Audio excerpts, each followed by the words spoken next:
Hi guys, welcome to channel. இன்னைக்கு நம்ம சேனல்ல எந்த வீடியோ பார்க்க போறோம்னு முன்னாடி நான் உங்களுக்கு ஒரு சின்ன ஸ்டோரி சொல்றேன். அதுக்கப்புறம் நம்ம வீடியோ பத்தி பேசுவோம்.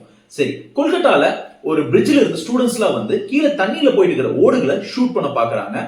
காம்படிஷன் வைக்கிறாங்க, எல்லாரும் ஷூட் பண்ண பாக்குறாங்க. ஆனா ஒரு ஓட கூட ஒரு ஸ்டூடெண்டாலையும் ஷூட் பண்ணவே முடியல. அங்க பக்கத்தால வந்துட்டு இருந்த துறவி இதை பார்த்துட்டு சிரின்னு சிரிக்கிறாரு. இந்த ஸ்டூடெண்ட்ஸ் எல்லாமே கடுப்பாயிடுறாங்க. இந்த துறவியை பார்த்து நம்ம அங்க நின்று யாரு வேணா சிரிக்கலாம், ஆனா இங்க வந்து சுட்டு காட்டுறதுதான் பெரிய விஷயம் அப்படிங்கிறாரு. அந்த துறவி பக்கத்தால வராரு, கன்னை வாங்குறாரு, லோட் பண்றாரு, பட்டுன்னு சொல்லி ஒரு 10 ஓட கண்டினியூஸா லைனா சரமாரியா சுட்டு தள்ளுறாரு. அப்புறம் அந்த ஸ்டூடெண்ட்ஸ் எல்லாம் வியந்துட்டாங்க. நீங்களும் நல்லா ட்ரெயின் பண்ண வராதான்ப்பா இருப்பீங்க, இல்லாட்டி எல்லாம் இப்படி எல்லாம் சுட முடியாது அப்படிங்கிற.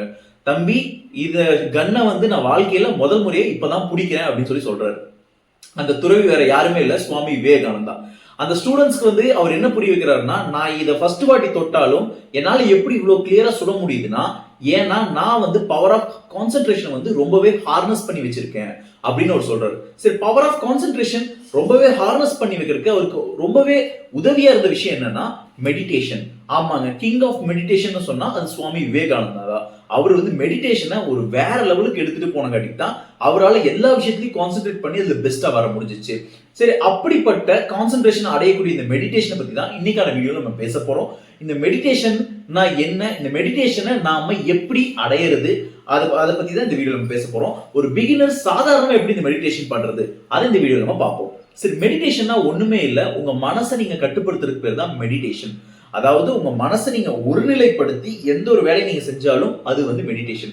மெடிடேஷன் இப்படி உட்கார்ந்துட்டே தான் இருக்கணும், கண்ணை மூடிக்கணும், அதுதான் மெடிடேஷன் அப்படிலாம் கிடையவே கிடையாது. நீங்க ஒரு வேலை செய்யறீங்க, அதுல வந்து ஃபுல் ஃபோக்கஸ்டா இருந்துட்டு டிஸ்ட்ராக்ஷன்ஸ் எல்லாமே கம்மி பண்றீங்கனாலே அது ஒரு மெடிடேஷன் தான். சரி, மெடிடேஷன் பத்தி நம்ம சொல்லிட்டோம். மெடிடேஷனால கான்சென்ட்ரேஷன் இம்ப்ரூவ் ஆகுது. நம்ம ஸ்டடீஸ், நம்ம செய்யற வேலை எல்லாமே பெஸ்டா வரணும்னா அதுக்கு வந்து கான்சென்ட்ரேஷன் தேவை. அந்த கான்சென்ட்ரேஷன் எதுல இருந்து கிடைக்குது? மெடிடேஷன் வந்து கிடைக்குது. இது நம்ம ஃபர்ஸ்டே பார்த்தாச்சு. சரி, பிகினரா இருக்கிறவங்க எப்படி இந்த மெடிடேஷன் பண்றது? ரொம்ப சிம்பிள்.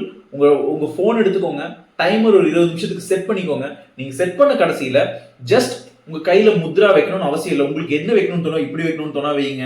நான் இப்படிதான் பர்சனலா வைப்பேன். இது வந்து நான் நருட்டோல பார்த்தது. அந்த ஷிகமாருன்னு ஒரு கேரக்டர் வந்து ஜீனியஸா இருக்கும். அவன் இப்படிதான் அந்த கை சிம்பிள் வைப்பான். இந்த சிம்பிள் தான் நான் யூஸ் பண்ணுவேன். நார்மலா எல்லாரும் இப்படி யூஸ் பண்ணுவாங்க, நீங்க இதையும் யூஸ் பண்ணலாம்.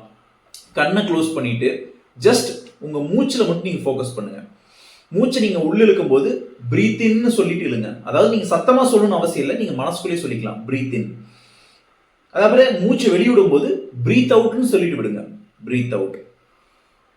இந்த மாதிரி 20 மினிட்ஸ் அந்த அலாம் அடிக்கிற வரைக்கும் நீங்க பண்ணிட்டே இருந்தீங்கன்னா முதல்ல வந்து ரொம்பவே டிஸ்டர்பிங்கா இருக்கும், ரொம்ப கஷ்டம். நான் வந்து ட்ரை பண்ண இதை பர்சனலா என்னால 7 நிமிஷம் பண்ணேன். அதுவே எனக்கு வந்து ரொம்ப ஹெக்டிக்கா இருந்துச்சு.